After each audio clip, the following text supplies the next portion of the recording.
Hi everybody, my name is Danny. I am a Texas realtor and I am here at Tiny Village Farms community, right? And then I have a special sales rep, Jovita. So I'm just spelling it Jovita. I don't know T. T T. Hey. Hey. There we go. Hey, good job.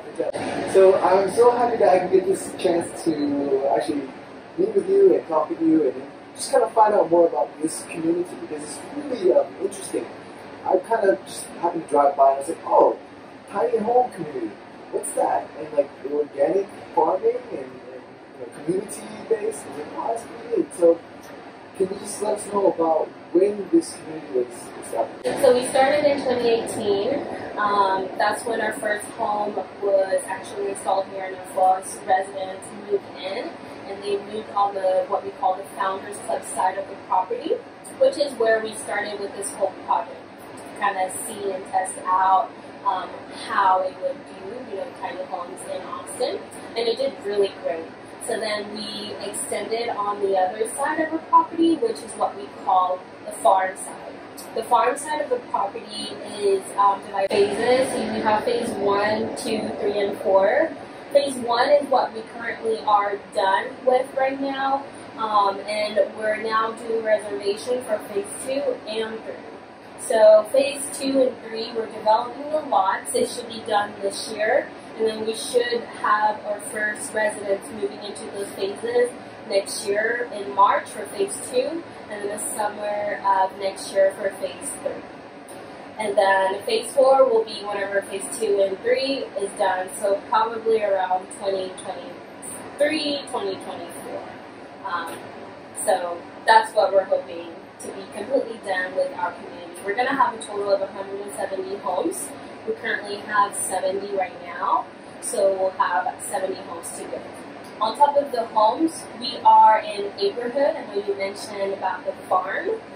So we're in agrihood, meaning that we have a certified organic farm in our community that's in the center of all of our 4 phases.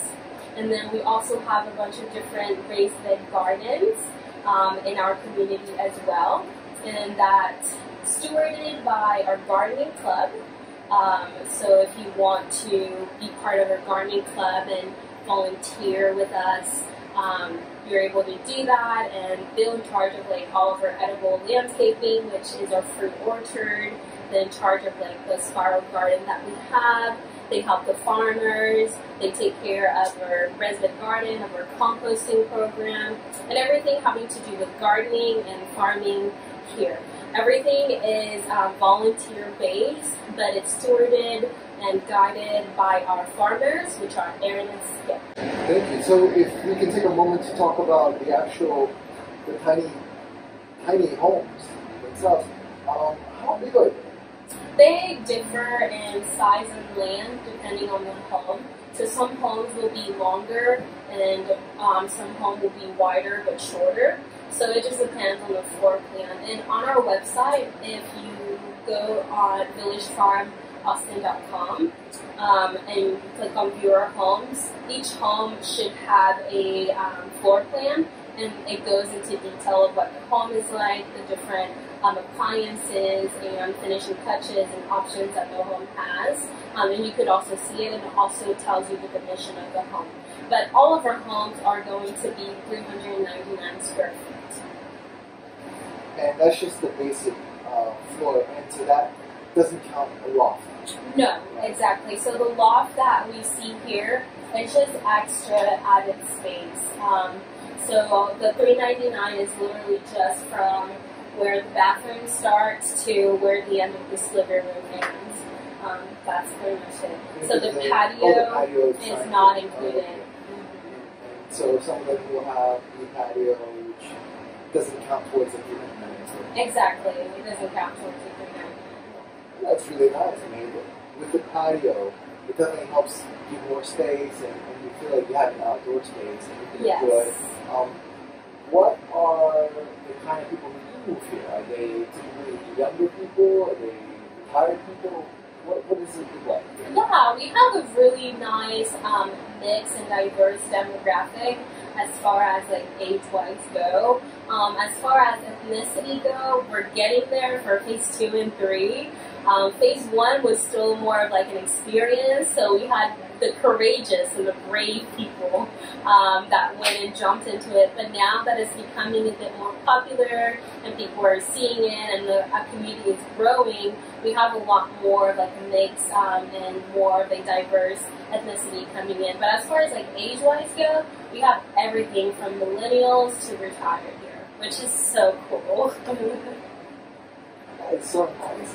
And I guess what would be the challenging factor of living here? I mean, people see on TV like, oh, it's really cute, really nice, but what? They have not lived in a small space. So what is the challenge that you would just kind of give people a heads up and just let them know what they're kind of jumping into? The real life experience of like, what's it like to be after 6 months? Right. So you definitely have to have a mindset of downsizing, because that's essentially what you're doing. But the cool thing about that is that it actually teaches you to use your space more in a better way, because we're not used to having this small amount of space. We're used to having big space, right? But a lot of the time in those spaces, we actually don't even use everything that's there. So here you're more forced to be organized, to be cleaner, and to be more mindful of what you actually purchase and have, and to actually use what you have. So I think one of the things that people, that might take them a minute to get accustomed to is not having as much stuff and trying to live clutterless and actually be like, wait, do we actually need this? Even with us as our office, we also have to be like, okay, how can we make this place not so cluttery? Being an office. So I think that's one of the challenges. Other than that, it's great because there's a lot of outdoor space. Most of our homes have outdoor patio. There's so much to do in our community. It's a resort practically. Not even practically, it is a resort. Which is because we're wanting to encourage our residents to spend more time outside and less time inside. So yeah, definitely I think one of the things to be thinking of is downsizing. So you won't have as many TVs, because some people have like 4 TVs in their home, and like, how? And you might have to downsize your bed. Some people won't like king-size beds. And some of our homes will fit a king-size bed, but I mean, you could fit it in there, or you could fit a full queen in there, or tween, and have more space to do, I don't know, exercises or stretching. So. Okay, thank you very much. And then, what would be the typical budget? And do you own the land with the home? So you don't own the land with the home. You own your tiny home, but this is known as an RV park, as a camping ground or campsite. You could think of it that way, which is the reason why it has to be less than 400 square feet. These are considered to be RV park model homes. And so, so they're not your home. So you wouldn't own the actual land, you would be renting from us. But you would own your tiny home. So you would pay the HOA, which includes the land rent, the